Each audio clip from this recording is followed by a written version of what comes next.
Então, se você está diante de um jovem, o que você diria para ele, para que ele possa começar a trabalhar e não fazer um serviço? Levantar de manhã e assumir responsabilidade. Ele olhar para cada situação que se apresentar para ele e entender que aquilo é uma oportunidade dele assumir uma responsabilidade. Todo problema que chegou até ele não o vitimiza, o responsabiliza. Tá. Então, em casa, ele não é vítima de um pai ruim. Ele é responsável pelo pai que ele tem. Então, ele levanta em casa, qualquer problema que tiver na casa dele, é responsabilidade dele. Jesus, com 12 anos de idade, fez essa ruptura parental. Ele assumiu a responsabilidade. Jesus está fazendo isso exatamente na puberdade, que é quando um jovem começa a ejacular. Por exemplo, a igreja nunca vai conseguir combater promiscuidade com rito, com lei. Nós não vamos conseguir produzir santidade a partir de uma contenção. Paulo diz que quanto mais contido, mais sensual. Nossas leis só aumentam a sensualidade porque aumenta o direito. Então, qual é a única forma de conter a nossa sensualidade? Responsabilidade. Responsabilidade. Então, o jovem vai ter que ser responsável pelo sêmen dele e pelo útero dela, porque ele agora assume a responsabilidade do que ele faz. Entendeu? Então é isso. Quer sair dessa onda de escravatura, de ficar aí? Deus é fiel à responsabilidade que você assume. Porque responsabilidade vem da palavra responsivo, resposta. Ok. Então, se eu quiser saber o que Deus quer da minha vida, eu vou escutar uma voz. Quem irá por nós? Quer se libertar da mentalidade escrava? Eis-me aqui. Envia minha mão. Mas eu não sei o salário. Melhor ainda. Melhor ainda. Melhor ainda. Olha o exemplo de Davi. É muito forte o exemplo de Davi, Douglas. Davi recebe a visão de construir o templo. E Deus fala, mas não é você não. Vai ser seu filho. Aí Davi vem apresentar o Salomão. Presta atenção no discurso de Salomão que está lá em Reis. Certo? Davi chega assim e fala, gente, ó, Deus deu a visão, vamos construir o templo aí, mas quem vai fazer é o Salomão. Porque a obra é grande. É obra para Deus e não para homens. Por isso quem vai construir é o meu filho Salomão, que é jovem e inexperiente. Conta não fecha. Isso na conta moderna não fecharia. Você não colocaria alguém jovem e inexperiente para fazer uma coisa para Deus. Mas ela só vai poder ser para Deus se for a partir de um cara jovem e inexperiente. Porque ele vai depender de Deus e dos irmãos para conseguir fazer isso. Se ele fosse maduro e experiente, não seria para Deus. Era a obra dele. Seria para ele. Então a obra será tanto maior e vai glorificar Deus tanto mais, quanto mais dependente eu for das minhas relações. Vou falar outra coisa aqui. Em nome de Jesus, se não reaja, escuta. Deus é livre e, para expressar a sua liberdade, criou para si uma dependência. Como Deus ele é livre, como o Pai ele é dependente. Porque agora o êxito dele está numa relação. Deus, para continuar sendo quem ele é, nós temos que dar certo. Por isso que Deus tem um compromisso de fidelidade em que a coisa funcione, porque agora nós somos a expressão dele, nós somos o corpo vivo de Cristo. Por amor ao meu nome. Tá vendo? Por amor ao meu nome, a família. Então, Deus tem conosco uma relação de interdependência. Isso não tem nada a ver com liberdade. O problema da sociedade hoje é que nós temos uma mentalidade escrava e nós associamos liberdade à autonomia. Eu não preciso de você. Pronto. Então eu serei tanto mais livre quanto menos dependente eu for. Mas eu serei tanto mais livre quanto mais dependente eu for. Quanto mais comunidade eu for, maior a minha liberdade, porque eu tenho certeza que eu não estou fazendo para mim mesmo. Porque o problema de ser escravo é ser escravo de você, né? Pronto. Então nada é mais escravizante do que a autonomia.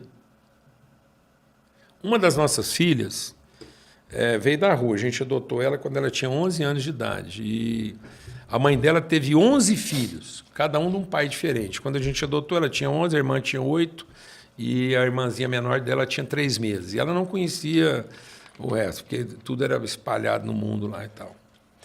E aí a gente fazia um trabalho com jovens nessa idade, na área de tráfico. Lá, então, e ela veio morar com a gente. E uma adoção lá. E, na verdade, como ela tinha pai registrado, mãe registrada, a gente não podia adotar, era uma guarda. Né? E aí, na nossa ilusão, na nossa ingenuidade, ela vai agora morar com a gente, a caminha, lençolzinho, toalhinha, banheirinho, roupinha e tal, ela vai amar. Sim. E eu entrava no quarto dela, ela estava dormindo no chão. Com uma cama ali. Pronta. Aí eu via que ela não queria comungar alguns benefícios da casa. Aí eu falei, eu tenho que entender o que está acontecendo aqui. Aí eu entendi que o mendigo e o milionário têm o maior patrimônio que a humanidade persegue. Autonomia. Ninguém vai dizer o que eu tenho que fazer, a hora que eu tenho que fazer e por que eu tenho que fazer. Tem 2 caminhos para conseguir isso. Consegui. Entendeu? Então eu via que, por mais que eu oferecesse benefício para ela, ela não queria negociar a sua autonomia. Ela não queria ser responsável na relação.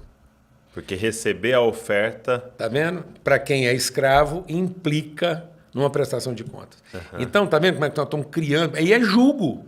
Então, nós estamos formando um tipo de liderança hoje que é julgo. Porque está tudo precificado. Aí você forma um líder pela competência, quando ele finalmente se emancipa, ele não vem falar de você com relação, ele vem falar com você de um direito. Por isso que Paulo diz que todo filho gerado da carne é perseguidor do filho do Espírito. Então nós não só estamos produzindo gente opressa, como nós estamos produzindo perseguidores dos nossos verdadeiros filhos. Aí você entende por que reduz a taxa de fertilidade. Porque existe agora uma perseguição. O devorador da promessa é o filho da carne. Porque ele persegue. Então, quem era o maior perseguidor de Abel? Quem foi o maior perseguidor de Isaac? Entendeu? Quem foi o maior perseguidor lá de Jacó? De José? Quem oprimia Maria? Então, Marta, ela tem um discurso opressor para desqualificar a relação de Maria. E não tem limite, não, porque quando Jesus aparece, a Marta enquadra Jesus. Foi na parede. Tá certo? Se o senhor tivesse feito o que eu mandei, nós não estávamos nessa latada agora. Tá vendo como é que isso é uma perseguição? Isso é destrutivo. É o grande dilema do Pedro. É o grande dilema de Moisés. Moisés é um redentor. A situação da escravidão era tão forte em Israel que ele tem que tirar o escravo do meio escravo para ele conseguir conviver com o príncipe. E aí ele está convivendo, ele consegue fazer a ruptura, mas ele não consegue fazer a introdução. Ele faz a ruptura da escravidão, mas ele não introduz na liberdade. Porque Jesus fala de 2 formas de liberdade. Tá. Ele diz assim, eu vim proclamar a liberdade ao cativo. Moisés fez isso. Sim. A evangelização. Dar vista ao cego, transformação do entendimento. Para pôr em liberdade o oprimido. Então tem a libertação do cativeiro e a libertação da opressão. O Moisés foi tirado do cativeiro para ser o libertador do cativeiro. Mas ele não teve o entendimento dele iluminado o suficiente para trazer a libertação da opressão. Quem vai fazer isso é Josué, com base no quê? Numa relação. Moisés era solitário. Moisés teve crise em todos os seus níveis de relacionamento, com a mulher, com os irmãos, com a liderança, com os presbíteros, com os diáconos, com tudo, em todas as áreas. E isso nunca comprometeu o desempenho dele. Moisés tirou o povo do Egito, a mulher estava largada dele. O sogro teve que trazer. Se não traz, estava lá até hoje. Você esqueceu um negócio aqui. Se não traz, estava lá até hoje. Ele não circuncidou o próprio filho. Sim. Isso nunca comprometeu o desempenho dele. Porque era bom de serviço. Acabou. Mas, em compensação, na hora de falar, ele bateu. Por isso, ele não... Entrou. Ele não conseguia acessar. Quem faz isso é um cara relacional. Eu e a minha casa. Aí há uma redenção. Vamos circuncidar os filhos. Vamos estabelecer uma definição de família, de pacto, de vínculo. Então, não é o desempenho. Tanto não é o desempenho que Deus priva o povo do desempenho. Deus coloca todo o povo de Israel dentro do território inimigo e prostra eles por 3 dias. Vulnerabilidade total. Mostrando que não era poder, era autoridade. Escravo tem que ter poder, filho tem que ter autoridade. Nós não podemos continuar trabalhando na igreja numa escala de poder. O poder até contribui para tirar do Egito, mas não habilita a ocupar a terra. Então tem um texto lá em Isaías que diz: o ventre está dilatado, nós estamos sentindo dores como quem está de parto, mas na hora de dar à luz, nós estamos dando à luz vento, não estamos formando moradores na terra. Então, nosso desafio não é formar moradores do céu. O Brasil hoje ele tem uma graça evangelística incomparável, como tem na África, mas nós não estamos formando moradores na terra. Não estamos formando gente responsável. Então é tudo vitimizado, tudo transfere responsabilidade. Se o pastor não é bom, ele muda de igreja, não é responsabilidade dele.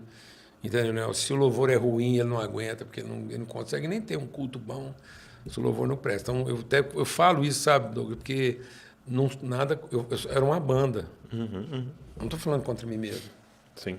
Mas, pelo amor de Deus, nós estamos escravizando os nossos jovens hoje para produzir culto bom para crente mal resolvido.